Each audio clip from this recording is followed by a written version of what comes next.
Bonsoir à tous et bienvenue. Très heureux de vous retrouver. D'ailleurs, nous ferons escale ce samedi dans la région du Gontougo. Nous y découvrirons le Kouroubi, cette célèbre danse traditionnelle de réjouissance. Sa renommée nationale et internationale est à mettre à l'actif du peuple Koulango. Le Kouroubi est une étape très importante dans la vie des jeunes filles. C'est le moment où les vierges d'entre elles trouvent un mari.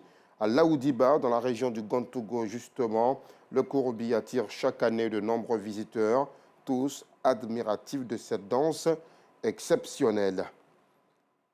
Nous verrons aussi l'histoire de Mamadou, l'histoire difficile de ce vieillard de 80 ans, paralysé depuis un an, dont l'existence est encore plus compliquée en cette saison de pluie. La maison du vieux Mamadou, composée d'un lit, est inondée. L'eau est remontée jusque dans les moindres trous. Ses bagages ont été accrochés par son épouse.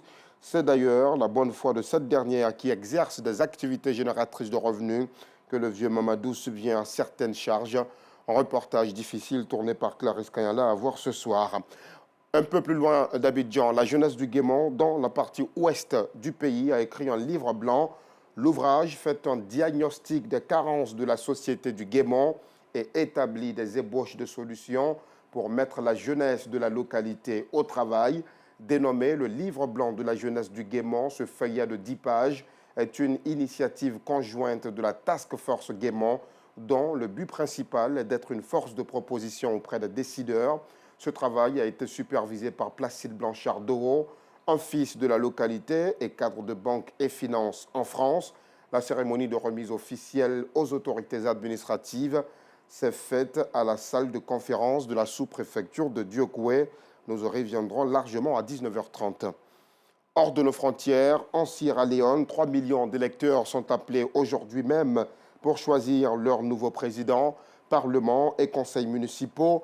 Ils ont le choix entre 13 candidats, mais ce vote est plombé par le risque de violence. L'une des inconnues d'ailleurs de ce scrutin, parce que justement le principal parti d'opposition, l'APC, a exigé la démission du président de la commission électorale. Mercredi dernier, des heurts ont éclaté lors d'une manifestation de ce parti, faisant 2 morts selon eux. Le même jour, le siège du groupe a été incendié dans un acte d'intimidation, a dénoncé Samoura Kamara, le président de l'APC. Le président sortant, Julius Maado Bio, brigue un second mandat.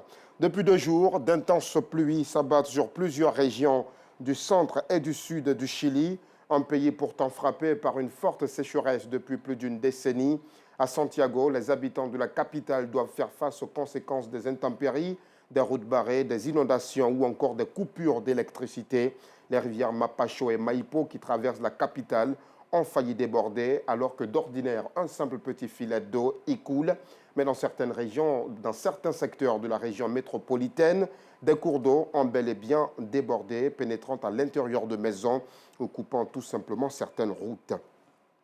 Et pour finir, les combattants du groupe Wagner progressent vers Moscou ce samedi 24 juin, après que leur chef Evgeny Prigojine ait annoncé une rébellion armée. Le chef du groupe paramilitaire a juré d'aller jusqu'au bout pour renverser le commandement militaire russe qu'il accuse d'avoir fait bombarder ses forces. Evgeny Prigojine s'est aussi dit prêt à mourir avec ses 25 000 hommes pour, dit-il, libérer le peuple russe.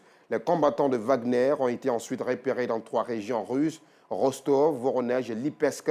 Ils se dirigent vers Moscou où le maire a estimé que la situation était difficile. Afin de minimiser les risques, j'ai décidé de déclarer lundi jour chômé, sauf pour certaines activités et les services municipaux, a déclaré Sergueï Sobyanin. C'est la fin de ce bref tour de l'actualité. Merci de votre fidélité. Rendez-vous à 19h30.